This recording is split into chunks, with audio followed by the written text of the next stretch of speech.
తొలగిస్తేనే ఇంత సహాయము జరిగింది. కాబట్టి నాలాల ఆక్రమణను కూడా ప్రభుత్వం ఉపేక్షించదు.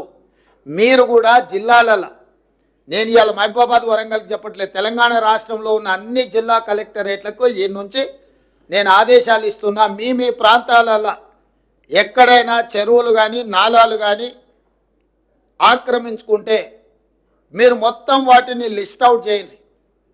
కోర్టులలో ఏమైనా పెండింగ్ కేసులు ఉంటే ఆ కేసులను కూడా పరిష్కరించుకోవడానికి ప్రత్యేకమైన న్యాయవాదులను నియమించుకోండి. ఉమ్మడి రాష్ట్రంలో కంటే కూడా గత 10 సంవత్సరాలలో ఈ దుర్మార్గాలు విపరీతంగా పెరిగిపోయినాయి. అధికారాన్ని అడ్డం పెట్టుకొని అడ్డగోలుగా ఇట్లాంటివి ఆక్రమించుకున్నారు. నేను నిన్న ఖమ్మంలో తిరుగుతుంటే ఎవరున్నా అక్కడున్న మాజీ మంత్రి ఆక్రమించుకొని మొత్తం కాలువలే ఆక్రమించుకున్నాడు. ఆ నీళ్ళంతా ఖమ్మం ఊరి మీదకి వచ్చి పడి ఖమ్మం ఊరంతా మునగడానికి ఆ మాజీ మంత్రి గారే కారణం అని నాకు ఫిర్యాదు వచ్చింది. వీటిని వాస్తవాలను పరిశీలించి దాని మీద కఠినమైన చర్యలు తీసుకోవడానికి అవసరమైన చర్యలు చేపట్టాలని చెప్పి రెవెన్యూ మంత్రి గారికి సూచన చేసిన. కలెక్టర్ గారికి కూడా, ఖమ్మం కలెక్టర్ గారికి కూడా నేను ఆదేశాలు ఇస్తున్నా. దాని రిలేటెడ్ ఇష్యూస్ ఏమున్నా అవి హైకోర్టులో ఉన్నాయా, లోయర్ కోర్టులో ఉన్నాయా, ఇతర శాఖల దగ్గర ఏమైనా మేనేజ్మెంట్ జరిగిందా, ఆ కబ్జాలకు సహకరించిన అధికారుల మీద చర్యలు తీసుకోవడానికి అవసరమైన చర్యలు తీసుకోవాలి. ప్రభుత్వం నుంచి అనుమతి తీసుకోవాలి. కోర్టులలో ఏమైనా కేసులు పెండింగ్ ఉంటే వాటి మీద కూడా స్పష్టమైన నిర్ణయం తీసుకోవాలి. ఎందుకంటే ఇంకా ఉపేక్షిస్తే ఇంకా అది మనల్ని కబలిస్తుంది. ఇవాళ జరుగుతున్న పరిణామాలు, పేదోళ్ళ ప్రాణాలు, ఆస్తుల నష్టం పోయిన తర్వాత కూడా ఇంకా ప్రభుత్వం మీనమేషాలు లెక్క పెట్టుకుంటూ కూర్చుంటే ఇది మంచిది కాదు. కాబట్టి నేను స్పష్టంగా మీడియా మిత్రుల ద్వారా తెలంగాణ రాష్ట్రంలో ఉండే అందరు అధికారులకు నేను ఆదేశాలు ఇస్తున్నా. ముఖ్యంగా చెరువులను ఆక్రమించుకున్న ఎంతటి వారున్నా తొలగించాల్సిందే. దీనికి మొదట నివేదికలు తయారు చేయండి. హడావిడి చేయడం వల్ల ప్రయోజనం లేదు. పకడ్బందీగా నివేదికలు తయారు చేసి ఆక్రమణలు గుర్తించి అవసరమైతే కోర్టు నుంచి అనుమతి తీసుకుందాం. ఈ ఆక్రమణలు తొలగించడానికి విధి విధానాలు పాటించుకుంటూనే పక్కాగా చర్యలు తీసుకుందాము. ప్రభుత్వం ఇది ఒక ప్రత్యేక కార్యాచరణ కింద తీసుకుంటుంది.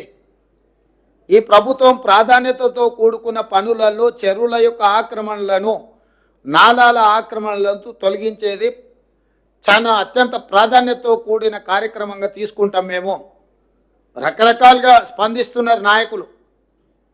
కొంతమంది ఈయననే ఇప్పుడే ముఖ్యమంత్రి అయినా, ఇప్పుడే వచ్చిండా అని.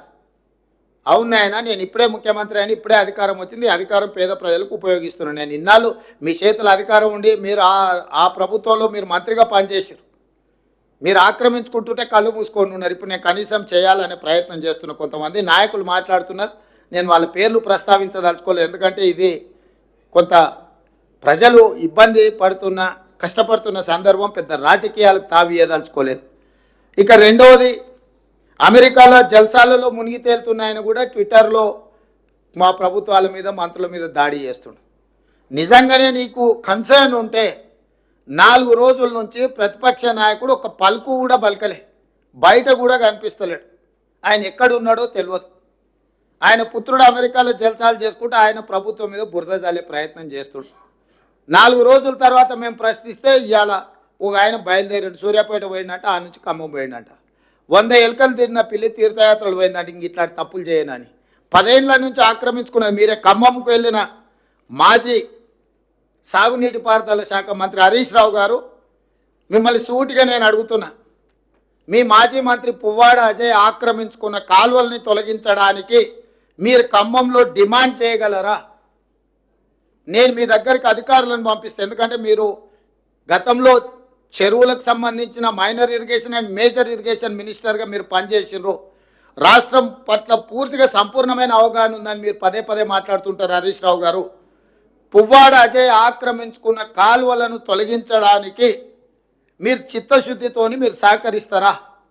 ఈ ఒక్క ప్రశ్నకు సమాధానం చెప్పిన తర్వాత ఇక ప్రభుత్వం ఈ వర్షంలో బాధ్యతాయుతంగా వ్యవహరించిందా, వ్యవహరించలేదా ప్రజలు తెలుస్తారు. మేము బాధ్యతాయుతంగా వ్యవహరించకపోతే ప్రజల దగ్గరికి మేము వెళ్ళగలిగే వాళ్ళం కాదు. ప్రతి క్షణం మా మంత్రులు కార్యాచరణ స్థానికంగా ఉన్నారు.